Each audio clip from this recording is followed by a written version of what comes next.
हमारे नेता आदरणीय रामविलास पासवान जी की वजह से और हमारे नेता की पहचान हाजीपुर और हाजीपुर की जनता की वजह से वो पहचान रही है। बहरहाल ये चुनावी गणित है, कौन कहाँ से चुनाव लड़ता है, बट हाँ, एक पुत्र होने के नाते मेरी बड़ी जिम्मेदारी हाजीपुर के प्रति है।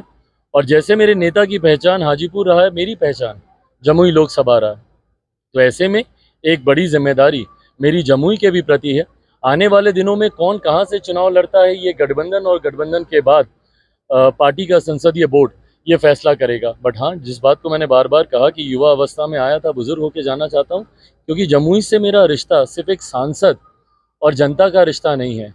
यह अनुभव मैंने पिछले 8-9 सालों में किया है। जमुई की जनता जिस तरीके से मुझे एक बेटे के तौर पर, भतीजे के तौर पर, यहाँ के युवा अपने भाई के तौर पर, अपने दोस्त, अपने साथी के तौर पर जिस तरीके से मुझे गले लगाते हैं, जिस तरीके से मुझे प्यार आशीर्वाद, मेरे जीवन के सबसे कठिन दौर में जिस तरीके से जमुई की जनता ने मेरे पिता के निधन के बाद मुझे सर आंखों पर बैठाया, मेरा मार्गदर्शन किया, तो ऐसे में व्यक्तिगत तौर पर ये बनाए हुए संबंध है जिसको मरते दम तक मैं निभाऊं। नेतृत्व गठबंधन का, विपक्षी दलों के इस गठबंधन का, अब उसको भाई आप घमंडी लोगों का ऐसा गठबंधन है जिसको हमारे प्रधानमंत्री जी बहुत खूबसूरत टर्मिनोलॉजी से घमंडिया कहते हैं।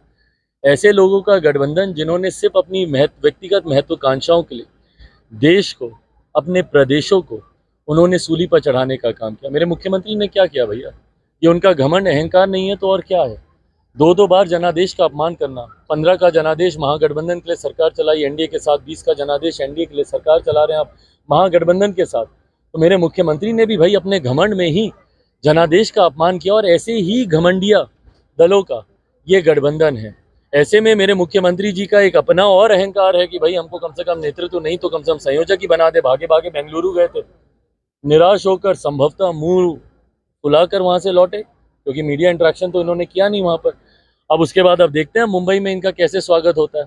बेंगलुरु में तो इनके खिलाफ और वो बिहार को शर्मसार करने वाले वो पोस्टर्स वहां पे लगे थे, क्योंकि आपकी नाकामी रही है।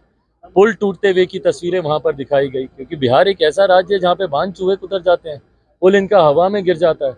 भ्रष्टाचार की देन बिहार को इन्होंने चढ़ा के रखा हुआ है। तो ऐसे में भैया इनके पास कोई मॉडल ही नहीं है, और ये विपक्षी दल भी जानते हैं, वो लोग भी जानते हैं कि जिनको बिहार की जनता ने नकार दिया, जिनको तीसरे नंबर की पार्टी बना दिया, आधे से ज़्यादा प्रत्याशी जिनके हार गए, तो उनको देश की जनता कैसे स्वीकार करेगी। यही कारण है कि विपक्ष भी इनको नेतृत्व सौंपने के लिए, और नेतृत्व बहुत दूर की बात है, संयोजक तक बनाने के लिए बार बार ये लोग मंथन कर रहे हैं। और अब इनकी परेशानी और बढ़ गई है।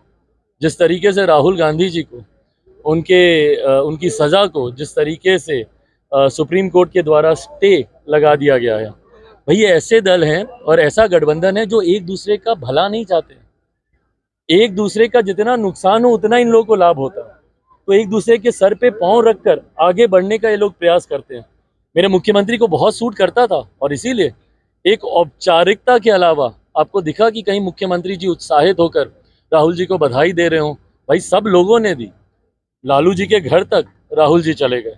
उन तस्वीरों से भी यकीनन मेरे मुख्यमंत्री जी बहुत विचलित होंगे, क्योंकि जिस जगह को वो अपने लिए तराशने का प्रयास कर रहे थे, अब वो जगह कांग्रेस धीरे धीरे लेती जा रही है। बेंगलुरु की बैठक में बड़े अगवा बनने फिर रहे थे, यहाँ बिहार की बैठक में, बेंगलुरु की बैठक में देख लीजिए तीसरे चौथी पंक्ति के नेता बन के वो रह गए।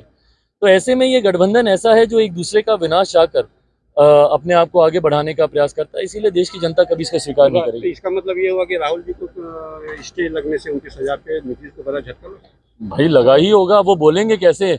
इतने शब्दों में, जितने शब्दों में आपने कह दिया उतने शब्दों में मुख्यमंत्री कभी इस बात को स्वीकार नहीं कर पाएंगे। पर हाँ भाई, अब कहीं ना कहीं केंद्र में कांग्रेस आने तो लगी गई है।